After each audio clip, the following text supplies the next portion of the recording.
Hey, my name's James Nicholson and welcome to my YouTube channel. In this video, I want to talk about house prices. They're up again. It's another data source that's giving us some really positive news and a great start to 2024.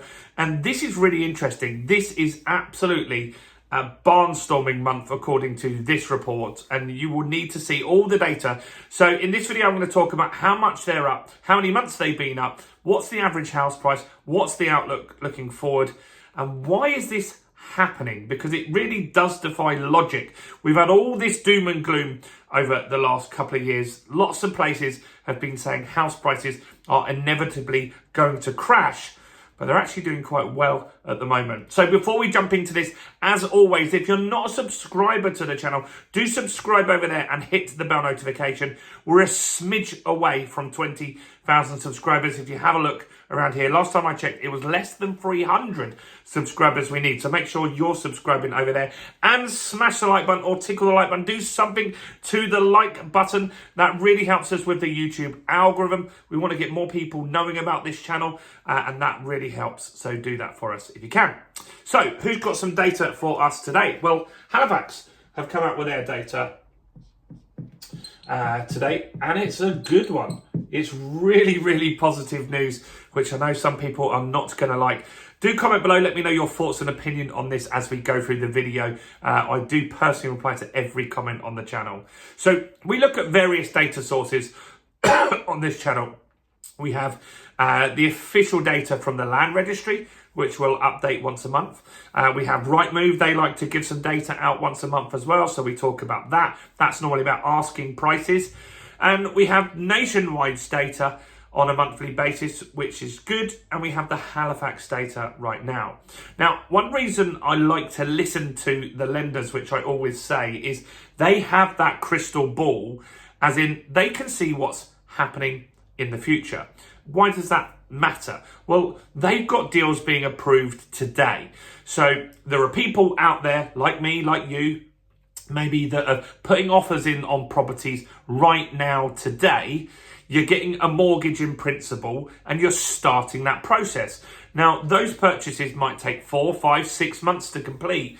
So they know with a bit more certainty than anybody else what the prices may be by the summer. So they kind of got that forward-looking stuff. Now, agents have similar data because they obviously are the ones selling the houses and doing the viewings initially and pricing it up for people. But their data is just a small little pocket. The lenders have UK data, and that's really, really important. So what are they saying? Well, they're saying house prices are up, according to their data, for the 4th month in a row now. Now, they did have 6 months of declines, or it wasn't really big declines, was it? The 2023 data, we had 0.1 up, 0.1 down. So they're saying they've had 4 good months. Now, this really does couple in to what we're hearing from agents. And when I'm speaking to agents at the moment, they're saying, look, things are good.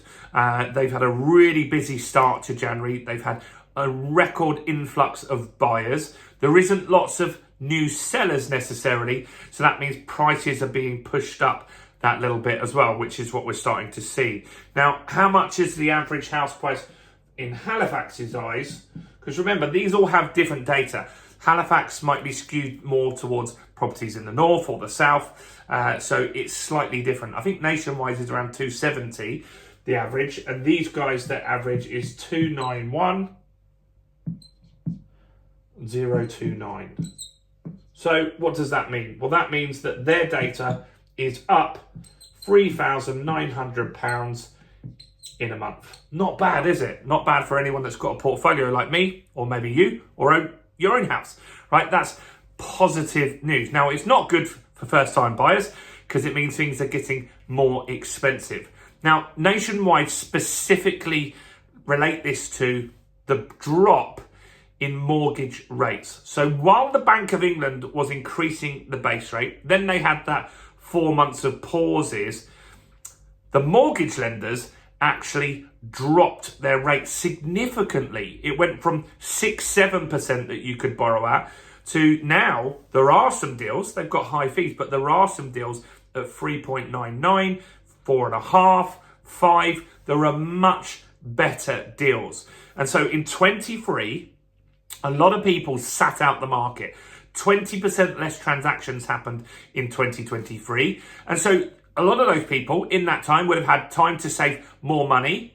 They may have had a pay rise in that time as well. And house prices didn't run away. They didn't keep going up significantly. So they kind of caught their breath. Their affordability got better and better and better. So house prices in 1 month went up. So how much is that percentage-wise? House prices in January went up 1.3%. That's not bad. Now here's the next interesting stat is now on an annual basis, Halifax data is saying annually house prices are up on their index by 2.3%. Now how could that possibly happen? Well, remember it's a rolling 12-month period. So in 22, the back end of 22, we had drops in October, November, December. They're now off of this rolling 12-month period. That's what you've got to understand, right? So this is a rolling 12-month period. It's from the beginning of 23 to the beginning of 24. They're saying house prices are up 2.3% in their data, which is really, really interesting to see. Now, what that does do is if we do have a decline in house prices this year, it just gives people that little bit more equity, that little bit more buffer before they go into negative equity. And I think that's a positive thing as well. Now, as I said, they're blaming most of this on the mortgage rate drops, the lenders dropping because the lenders missed out on 20% of deals. Well, there was 20% less deals in the market for them. So they got really, really competitive at the back end of last year in January as well. We've had a recent increase with some lenders, but we've also had some more that have dropped rates as well. So I think this is interesting data from Halifax. Look, this doesn't include cash buyers. This is just their customers. This is their deals that they've done with their main brand Halifax and all the sub-brands that they have underneath that as well. This will include buy-to-lets, this will include residential, not including commercial properties. Let me know, what do you think about this? Do you think this data is good? Some of you maybe don't think this is real, some of you think this is fudged. Let me know, have an opinion, comment on all the videos and join the conversation. Do like the video. If you haven't joined the fundamentals of property investing yet, go and grab a copy of that right now. I'm going to link to that in the description. You can learn all about property investing. Now's the time when the market is bottoming out or potentially going down. You can get some really good deals at the moment. So learn how to find deals, get off market deals, negotiate those deals, and what's the right property strategy for you to be an investor. Go and grab that while you're here. Check out some other content on my channel. We've got nearly 700 videos now. Why don't you go and start by watching this video right here.